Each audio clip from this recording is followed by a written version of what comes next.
3-day power outage will destroy $800 of food in your chest freezer. Think about what that looks like. 3 days. That is all it takes. A storm, a downed line, a grid failure nobody predicted, The hell? and everything you grew, everything you bought, everything you preserved is gone, warm, rotting, done. A properly built cold room in your hillside will keep that same food fresh for 9 months. 9 months. No power, no compressor, no bill. And it has worked that way for 5,000 years of continuous use. This is not a root cellar. I need you to understand that right now before we go any further. What I am going to show you today is something older than root cellars, more engineered than root cellars, and built on physics that your great-grandmother understood and that your county extension agent has never been taught. It costs $300 in materials to build. At the ALGEM hospital in Vienna, one of the largest hospitals in Europe, a passive earth cooling system has supplied 450 kilowatts of cooling to critical care units since 1994. 30 years of continuous operation, maintenance required every 5 to 7 years. If it is reliable enough for an ICU, for the rooms where people's lives depend on the temperature holding, it is reliable enough for your carrots. By the end of this video, you are going to have a complete material list. You are going to have a build plan. You are going to understand the physics, the history, and exactly why this system was removed from American agricultural education. And then you are going to build it. Let us start with why it works. Here is the core fact. Dig down 6 feet and the ground temperature stops moving. Not slows down, stops. You can have a 95-degree heat wave running for 3 weeks, and 6 feet below the surface, the soil temperature has not budged. The USDA documents a 6 to 8 week thermal lag at depth, meaning summer heat is always running 6 weeks behind the surface. By the time it arrives, fall has already started pulling the surface back down. The heat never catches up. Now, let me give you the number that makes this real in farming terms.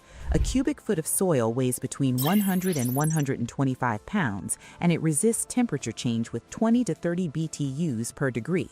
What that means is this: the earth surrounding your cold room is working harder than your refrigerator compressor, silently, every single day, for free. Your compressor cycles on and off. It wears, it fails, it costs you money every hour it runs. The thermal mass of the earth surrounding your cold room does not cycle, it does not wear, it does not fail, it just holds. And here's what the air looks like when it travels through the ground before it enters your cold room. Air entering the earth tube at 90 degrees on a hot August day emerges at 50 to 55 degrees, regardless of surface conditions. That is the output, 50 to 55 degrees, in July, in August, in a drought year, in a record heat event. The system does not care what is happening on the surface, it is operating 6 feet below it. There is a secondary benefit that most people miss. On humid summer days, air entering the tube at 80% relative humidity emerges at 50%. The condensation forming inside the tube strips moisture from the air. Your cold room gets pre-dehumidified air before it ever arrives at your produce. That matters enormously for storage life. This is the physics: stable ground temperature, thermal mass that dwarfs any mechanical system, passive dehumidification as a byproduct. Now, every farming civilization that ever existed figured this out. Let me show you what they built with it. 2,300 years ago in the city of Yazd in central Iran, engineers built a structure called the Yakchal. The surface temperature in that desert regularly exceeds 115 degrees Fahrenheit. Inside the Yakchal, they stored ice, not just kept things cool, stored ice, through the peak of summer for an entire city. How? Thermal mass walls, underground storage chambers, and a passive wind catch ventilation system that moved cool air from underground through the structure. The building was partially buried into the earth, and the earth was the cooling engine.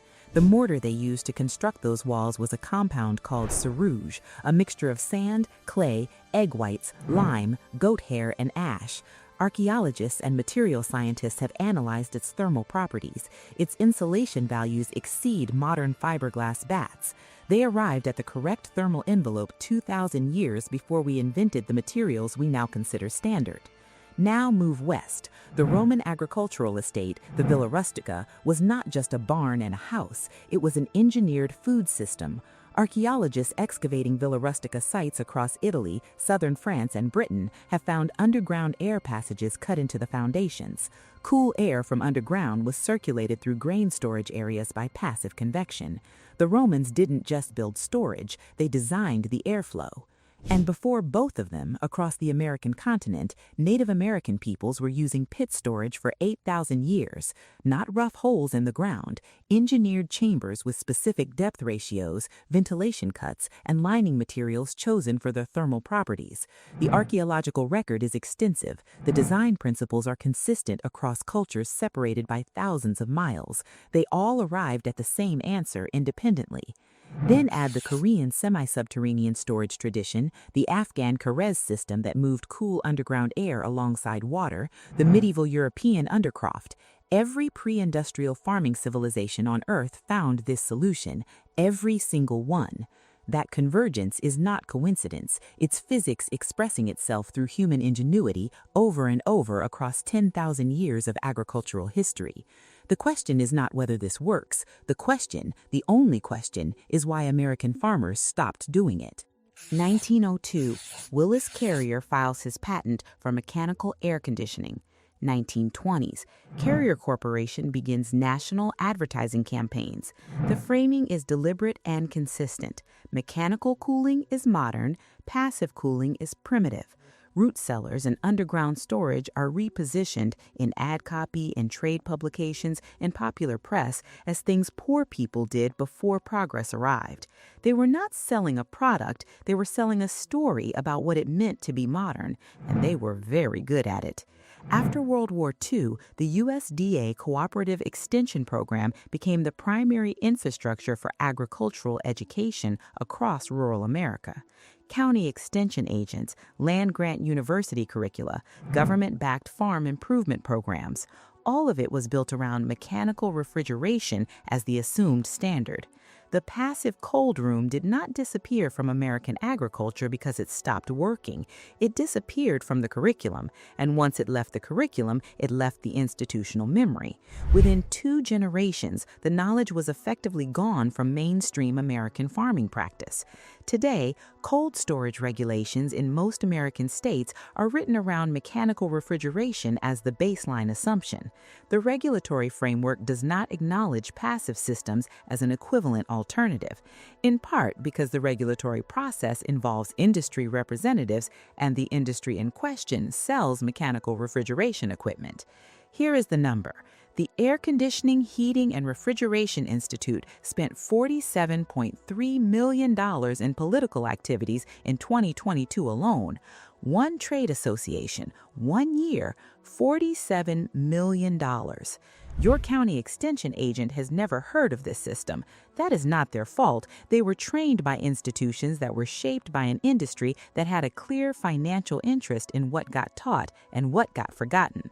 Now, look at where the knowledge survived. Austria requires thermal performance analysis for agricultural structures as part of building code. Not an option, not a grant incentive, code. Germany gives efficiency credits for passive cooling integration on farm buildings. The system is recognized, documented, and rewarded. Switzerland has documented more than 200 farm passive cooling installations monitored by ETH Zurich for 15 years.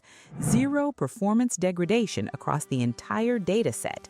Post-harvest losses in the United States run to an estimated $162 billion annually. A significant portion of that is inadequate cold storage. The solution has existed for 5,000 years. The reason it is not being used is not technical, it is not financial, it is institutional. You are not naive for not knowing this. You were not given access to it. Now you have it. Let us build.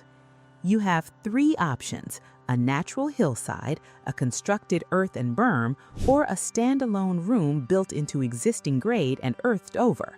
The hillside is ideal. You are using existing topography and minimizing excavation. A berm gives you flexibility of placement. A standalone earthen room is the most labor-intensive, but works on flat land with no natural features to work with. Orientation. Your door faces north. No south-facing windows, no east or west exposure if you can avoid it. You are keeping solar gain off the structure at every point of the day. Thermal mass walls. Your walls need a minimum of 300 millimeters of earth contact on all sides.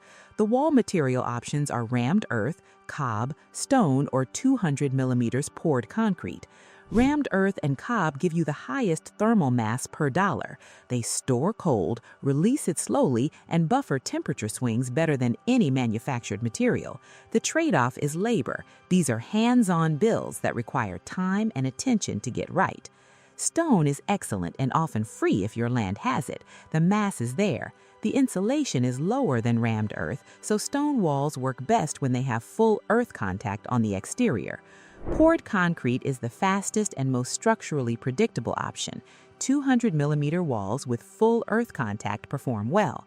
The thermal mass is lower than earth or stone, so you compensate with insulation on the interior face if needed. Earth tube air supply. This is the system that feeds pre-cooled air into your cold room. Smooth wall HDPE or PVC, 200 to 300 millimeters in diameter. Run length 30 to 60 meters, buried at 18 meters to 2.4 meters depth, sloped at 2% toward a drainage outlet. Condensation will form inside the pipe and needs to drain out. Intake placement, minimum 15 meters from the cold room structure, elevated above grade and filtered with a MERV 13 or better filter at the entry point. Keep the intake away from any biological contamination sources, compost, manure, animal housing. The air that enters that pipe at 90 degrees comes out the other end at 50 to 55 every time. That's your passive cooling supply. Ventilation. Passive stack effect handles ventilation in most climates without any mechanical assist. Warm air rises, draws cooler earth tube air in behind it, and the system self-regulates. For climates or configurations where natural convection is marginal, add a small inline fan. 50 to 80 watts is sufficient. Run it on a timer or a simple thermostat. It supplements the passive system on the worst days without becoming the system itself. MERV 13 filtration at the room entry point. Optional UVC at the outlet for mold spore control if you are storing high humidity produce.